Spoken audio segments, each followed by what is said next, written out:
ازيكم يا حبايبي، عاملين ايه؟ النهارده حلقه جديده هنعمل لوبيا. لوبيا طبعا من الاكلات اللي هي المصريه القديمه. طب معانا ايه المكونات بتاعتها؟ لوبيا عاديه خالص طبعا، بتروح عند اي عطار وتجيبها اللي هي زقمها الابيض، ما بتبقاش الغامقه دي، بتبقى حلوه. ومعانا طبعا طماطم، ومعانا بصل، ومعانا سمنه او زيت او اي ماده دهنيه انت تحبيها. ماشي، يلا بينا على البوتاجاز كده. زي ما قلت هنحط حله على النار، اي بقى طبعا نوع حله انت عايزاه. طبعا انا هستخدم سمنه المره دي. طيب وبعد كده زيت، سمنه، براحتك خالص. حطي معلقه كبيره حلوه كده او الكسرونه. تمام، هنسيبها بس دقيقه واحده لحد ما تسخن. السمنه سخنت او الزيت زي ما تحبي بقى. معانا بصلتين او بصله كبيره، يعني البصلتين متوسطين يا اما بصله كبيره. هنقطعها صغير. عندك بقى كبه تبشريها، ده راجع لك انت. طبعا مش هنحمرها قوي، يعني مش هنغمقها، لا احنا بس هندبل البصل، لان طبعا كل ما بنغمقها او نسويها قوي ما بتبقاش حلوه، في الاكل، عشان تدي طعم مسكر للطبيخ بتاعك. الطريقه دي تنفع زيها بالظبط، زيها هي والفاصوليا واحد.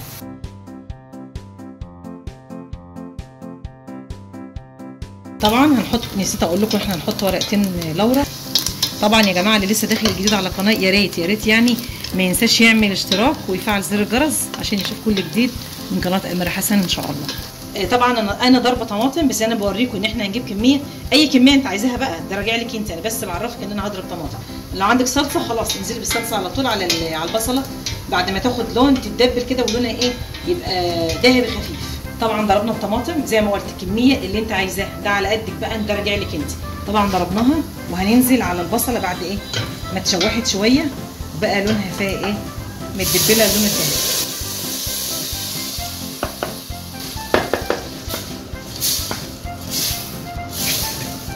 طبعا هنحط لها بقى توابل وبهارات وهنسيبها لما تتسبك. هنجيب طيب معانا طبعا توابل، معانا فلفل اسمر، كمون، كزبره، ملح. طبعا انت هتملحي بقى حسب رغبتك وهتدوقيها، يعني تشوفي عايزه تزودي.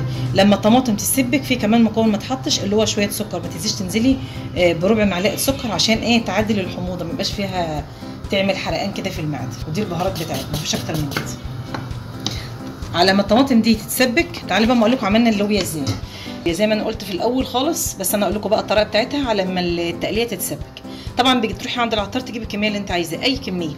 هتجيبيها زي ما قلت سقمها ابيض، ماشي. تجيبيها تنقعيها من ساعه لساعه ونص، ساعتين عادي براحتك، هي ما بتسيبهاش اي حاجه. ما هتاخدش حتى سلق معاك، يعني هتتسلق 10 دقائق، اكتر حاجه ما تزيدش عن ربع ساعه تلاقيها مستويه. طبعا لان هي حبتها صغيره، يعني اقصى حاجه 10 دقائق. وطبعا ما تسلقهاش قوي، خليها 3/4 سوا علشان لما تنزليها في التقليه تاخد كمان الربع اللي فاضل بقى من التسويه وتشرب من الصلصه، يبقى طعمها حلو. طب هنعمل فيها زي ما قلت هننقعها ساعه، وبعد كده هنسلقها.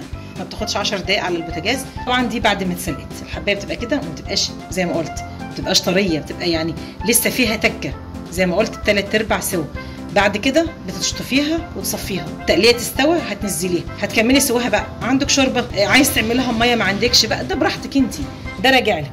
هنمشي خطوه بخطوه وما نيجي ننزلها وراها. معانا الصلصه خلاص اتسبكت زي ما انا قلت. في مكون لسه هنحطه، معلقه سكر صغيره، وهنحط هننزل بايه؟ هننزل طبعا بلوبيا جاهز، هننزل بيه، ماشي.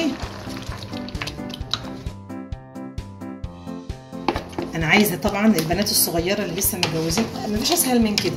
هنسيبها 10 دقايق في الصلصه بتاعتها.